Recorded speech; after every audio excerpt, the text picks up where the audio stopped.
Hey, Benji Kaiser here, and today I'm coming at you with the best computer for graphic designers if you don't want to go for Mac. And really, what's the best competitor for the MacBook Pro? It's a question I had for a long time. So we're going to bring that at you right now. But before we head into the content, if you've yet to subscribe to this channel, I highly recommend doing so. Put out daily videos helping you produce media and learn about graphic design in a way that helps you pack a punch and build an audience. And if you're curious about any of the gear or things that we're talking about within this video, you can check those out in the YouTube cards above or the description below. Do note that those are affiliate links and they do help out this channel, and I'm very appreciative as we're talking about the best competitors for the MacBook Pro. Let's head on over to the content.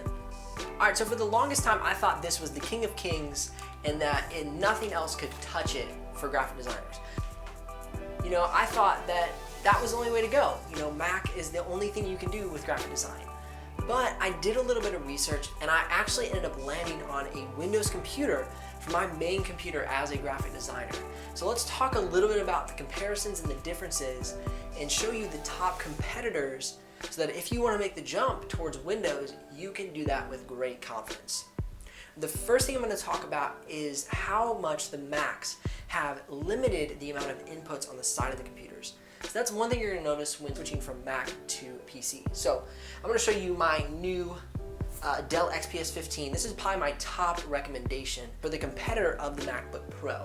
The reason being, it has a very similar body structure. It's all aluminum, it has a carbon fiber interior. But what I love about this computer is it has the inputs that I need on the day-to-day. So I have USB, HDMI, I have a lightning bolt, and I also have on this side a SD card slot and a USB. So I just have more options, and I really appreciate that about this computer. Another thing that's super simple but really important is I don't often treat my computer super well. I know it's bad, but I'll just kind of put it on the corner of a desk. And the cool thing about these feet is they're all the way across the bottom, whereas on the Macs they're just on the little corners. And I've knocked my Mac off the counter so many times on accident because I walked by and bumped it.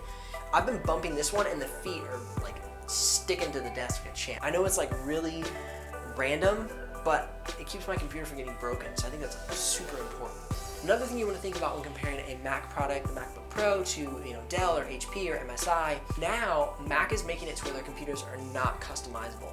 When they first got into the industry, they were creating computers that were completely customizable. That was really their big niche. But now they've hunkered down so much that basically all the components are soldered to the motherboard. So you can't change the RAM, the graphics card, the processor, any of the stuff to boost your computer's speed. You're stuck. That's really annoying because immediately when I got this computer, I ditched out the 16 gigs of RAM and I got 32 gigs of RAM. My computer's already worlds faster. And if I want to get a new graphics card, I can do that. Or a new processor, I can do that. The Mac, you're stuck. All right, now let's jump into some recommendations. That is why you're really here, and I know you want to know, what can you buy? What is out there that compares to the MacBook Pro?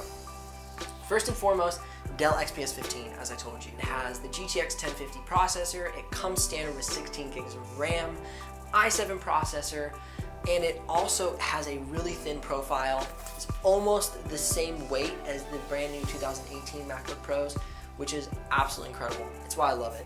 Really nice, sleek keyboard. It's got carbon fiber top, 4K screen, which is fantastic, and the battery life is really good. I can do video editing and I can get at least 3 hours or so doing full video editing. And if you know about video editing, that takes a lot of processing speed.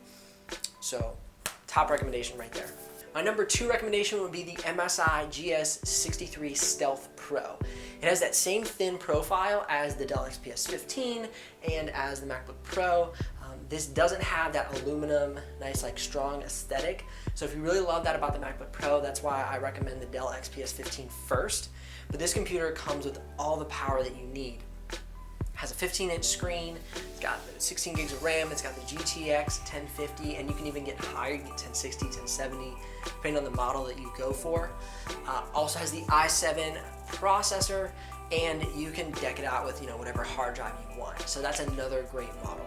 All right, also from MSI is the GE73 Raider. Great computer as well. Comes decked out. It's a little bit more affordable than the GS63. So just think about that. You know, if you maybe want to get a little bit more budget compared to like Dell, like Macbook Pro, that's a good one. And a great computer coming out from HP is the HP Spectra 360.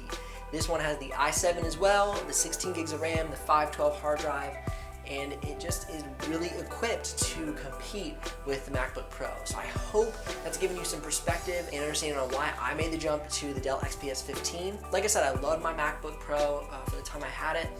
I'm getting more into video editing, so it's just a faster machine for video editing, and it's a better rate. So I mean, I can't beat that. But if you love Mac, if you love that aesthetic, I understand that you want to stick it out. But there you go, in the description below, there's some great options for you to jump in and switch over to a Windows platform if you want. Thanks again for tuning in today. I'm Benji Kaiser of BenjiKaiser.com. This has been an episode of Punch Media. And if you've yet to subscribe to the channel, I highly recommend doing so. Again, daily videos that help you pack a punch and build an audience. You don't want to miss out on any of that. I will see you on the next episode.